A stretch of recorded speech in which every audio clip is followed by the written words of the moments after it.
अमेरिकी राष्ट्रपति ट्रंप ने ईरान सरकार के गंभीर रूप से बिखरे हालात का दावा करते हुए युद्ध विराम को कोई समय सीमा दिए बिना बढ़ा दिया। वहीं ईरान की तरफ से जवाब तेज और सख्त हो गया है। युद्ध के संकट के बीच एक बार फिर युद्ध विराम को बढ़ाने का ऐलान किया गया है। अमेरिकी राष्ट्रपति ट्रंप के इस फैसले के बाद पश्चिमी एशिया में नए घटनाक्रम पर वैश्विक निगाहें लगी हुई हैं। हॉर्मुज नाकेबंदी को लेकर जहां दोनों तरफ से दबाव बढ़ाया जा रहा है, यानी अमेरिका और ईरान की ओर से हॉर्मुज स्ट्रेट में जो नाकेबंदी है वो अपना असर दिखाती नज़र आ रही है और इसका वैश्विक असर तेल सप्लाई पर पड़ रहा है। ऐसे में वो देश भी इससे प्रभावित हैं जो कि युद्ध में सीधे तौर पर शामिल नहीं हैं, लेकिन परोक्ष रूप से जो आवाजाही बाधित हुई है उसने उनकी तेल सप्लाई पर सीधा असर डाला है और अपनी ऊर्जा ज़रूरतों को लेकर भारत ने भी महत्वपूर्ण बयान दिया है।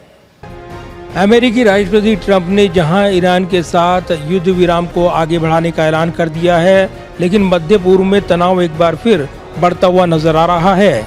अमेरिकी राष्ट्रपति डोनाल्ड ट्रंप ने ईरान के साथ चल रहे युद्ध विराम को जहां अनिश्चितकाल के लिए बढ़ा दिया है, लेकिन इसी बीच स्ट्रेट ऑफ हॉर्मुज में ईरानी गनबोट्स ने टैंकरों पर गोलाबारी की है, जिससे क्षेत्र में नया तनाव पैदा हो गया है।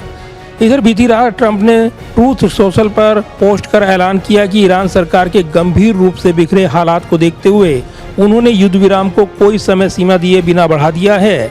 ट्रंप ने कहा है कि हम ईरान के नेताओं को एकजुट प्रस्ताव लाने का समय दे रहे हैं।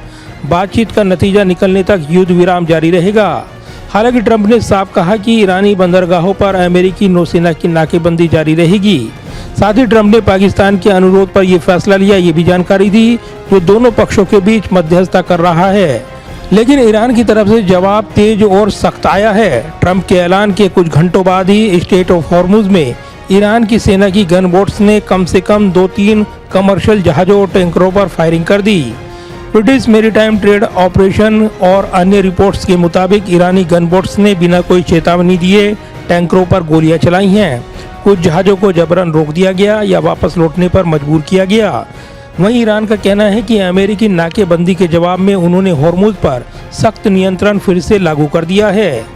युद्ध विशेषज्ञों का मानना है कि ट्रंप का अनिश्चितकाल युद्ध विराम ईरान को एकजुट प्रस्ताव लाने का समय देने की कोशिश है, लेकिन हॉर्मुज में हुई गोलाबारी से साफ है कि ईरान इसे समय खरीदने की चाल मान रहा है। वहीं क्षेत्रीय एजेंसियां अब स्थिति पर नजर बनाए हुए हैं, क्योंकि हॉर्मुज स्ट्रेट दुनिया के तेल व्यापार का सबसे महत्वपूर्ण जलमार्ग है और वो अन्य देशों को भी प्रभावित कर रहा है।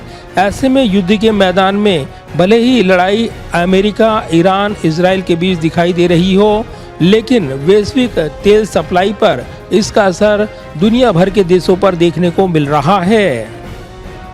जाहिर है भले ही मिडिल ईस्ट में अभी युद्ध विराम हो गया हो, सीज फायर आगे बढ़ गया हो, लेकिन युद्ध का संकट टला नहीं है और इस पर आगे के घटनाक्रम पर निगाहें लगी हैं।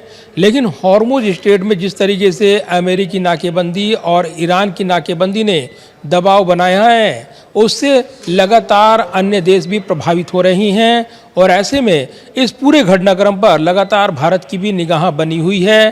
कूटनीतिक प्रयास अपने इस बात को लेकर भारत लगातार आगे बढ़ा रहा है कि उसके तेल टैंकर लगातार वहां से निकलें और साथ ही सुरक्षित वापसी करें। इसको लेकर अंतर मंत्रालय समूह की ओर से भी लगातार अपडेट जानकारी हर रोज साझा की जा रही है।